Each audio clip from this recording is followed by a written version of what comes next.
of certain cases of things that happen which you want to criticize, maybe you feel better about it when you go ahead and criticize that.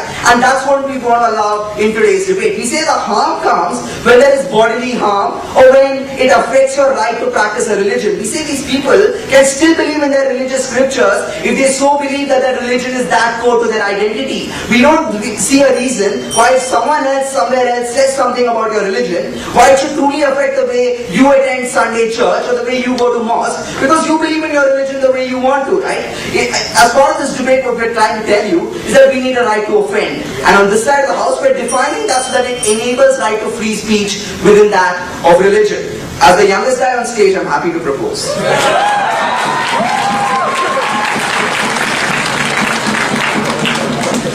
Speaker spoke for 7 minutes and 23 seconds.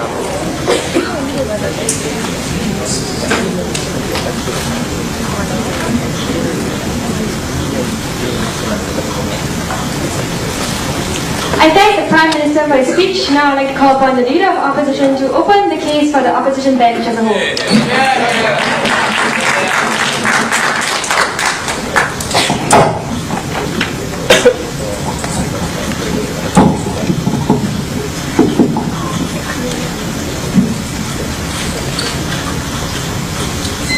Ladies and gentlemen, it's good to be back here again.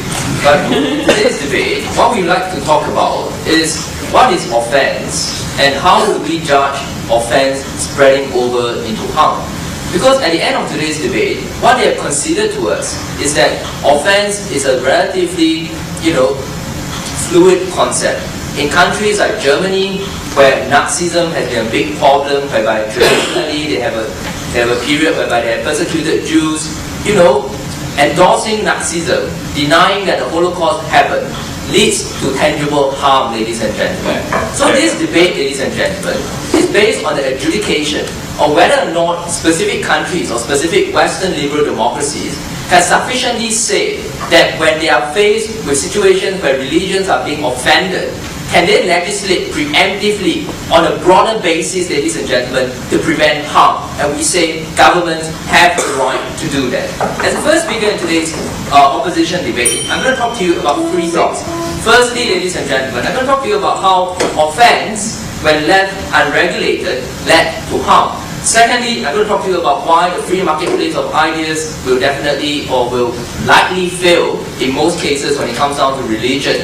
A direct clash to them when they tell you that, I don't believe in this religion and therefore it doesn't matter to me. Well, guess what? It does. Thirdly, ladies and gentlemen, I'm going to talk to you about the civilizational harm in which Western liberal democracies, in trying to civilize the rest of the world, will meet resistance if they continue to have this sort of attitudes in saying that, it's okay to offend you and call you stupid so as long as I don't ask people to kill you, ladies and gentlemen. So we say, for all these reasons, there's a strong case for us to make for why offense also needs to be regulated and curtailed in terms of free speech. But before I go on, yes, sir. The only two things that you're standing by is religion and race. What about if people hold political beliefs or other ideas core to their identity? Will you restrict criticism of that as well? Ladies and gentlemen, we say that in today's debate, firstly we focus on religious and race because these are the integral identities that people identify themselves with. These are the things that guide behavior, ladies and gentlemen. Well, I'm a good Christian because I don't want to go to hell and that's why I do certain things, ladies and gentlemen.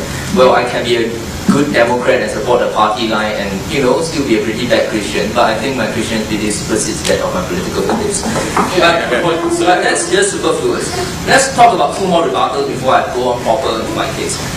The first rebuttal, ladies and gentlemen, is this whole idea that somehow, how is the harm that you talk about, ladies and gentlemen? And we say harm occurs, and harm occurs the definition of harm is dependent on the consequence of what they are saying. Meaning, harm needs to happen, ladies and gentlemen, in their model for us to stop certain things from happening. But when we take a look at offense, really, will different people interpret offense differently, ladies and gentlemen? We say, for fundamental religious zealots, or for fundamental people who believe or who hold very safely and tightly guarded identities or views of their own religious identity, then there is a tangible harm to them, ladies and gentlemen. They view that there is a right that their right of religion is being infringed. Why? Because now they cannot meaningfully exercise their right to religion without feeling that they are being discriminated upon, ladies and gentlemen. And therefore we say, if we can demonstrate harm in this way, in terms of religion being offended, there is a case being made about banning offences altogether. The second rebuttal, ladies and gentlemen, I'm going to do with this whole idea of race versus religion, whether religion is really an integral part of your personal identity. We say beyond guiding behaviors, ladies and gentlemen, religion and race are integral parts of your personal identity more so than any other things, because you are most of the time born into it, ladies and gentlemen. We say when you are born into it, you are in a helpless situation whereby most of the times you cannot change, ladies and gentlemen. Then what happens? When you are Muslim, you cannot convert out of being Muslim because that is a crime, that's apostasy, ladies and gentlemen. You face sanction from your own community, you face harm, ladies and gentlemen. So when we say that this becomes a clear and a closely guarded part of our identity, when you have offense, no, sit down please, everyone. Yeah, when you have offense, then what happens, ladies and gentlemen? What happens necessarily is you'll feel that your right to practice religion is being undermined yet again, ladies and gentlemen. So we say what they have represented in today's debate is really not about balancing, it's about unbridled free speech. So on the first argument, ladies and gentlemen, about harm, before that, closing. Sir, it's not true that people believe very strongly. I think if you look at Europe today, you'll find that a lot of people have fading beliefs in Christianity or whatever. Then it doesn't matter to them, ladies and gentlemen. It matters to the people who matters the most, who feel that their views are being harmed, that they are being persecuted, ladies and gentlemen. We say firstly, what is the harm to individuals? We say, when you allow continuous offense of certain religion, you lead to the reinforcement of a wrong view of religion. What is offense? We think it's clear that we need to clarify what is offense. Offense, like the normal definition of slander and libel, are wrongful representation of what a religion is, ladies and gentlemen. And we say there are fairly rigorous legal examples and legal standards in which we say courts can differentiate these standards. But we say, ladies and gentlemen, when you have a free society, what happens is that there will be continuous offense because it's free for all. Whenever things bad happen, like Muslims blowing up themselves, ladies and gentlemen, radicals blowing up themselves, which leads to condemnation of Muslims and then a spread over of condemning the religion in of itself, ladies and gentlemen. What happens? This leads to formation of stereotypes that pins problems on the specific religious groups, ladies and gentlemen, and misunderstanding of specific of specific ideas, ladies and gentlemen.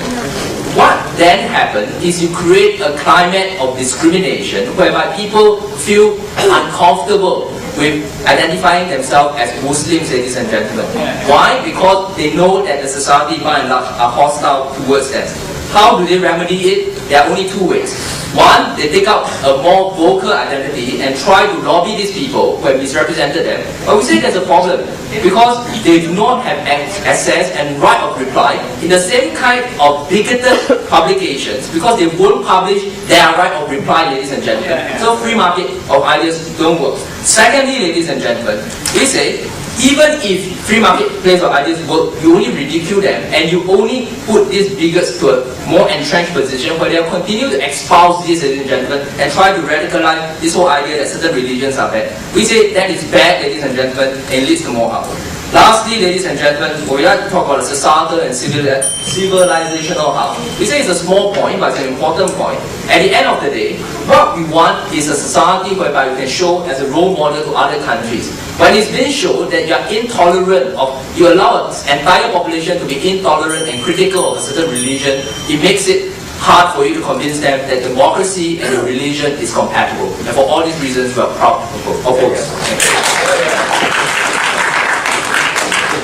Speaker spoke for 7 minutes and 22 seconds.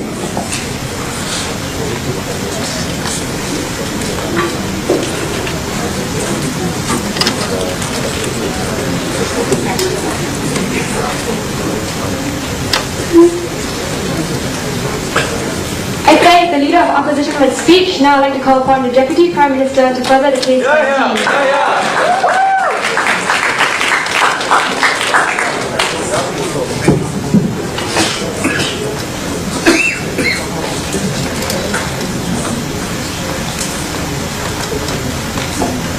Mr. Speaker, in my substantives today, firstly I'm going to be talking to you about why offence as a principle is a bottomless pit Secondly, I'm going to be talking about how they are essentially pandering to mob culture rather than really being sensitive to a person's core identity, as they would so have you believe.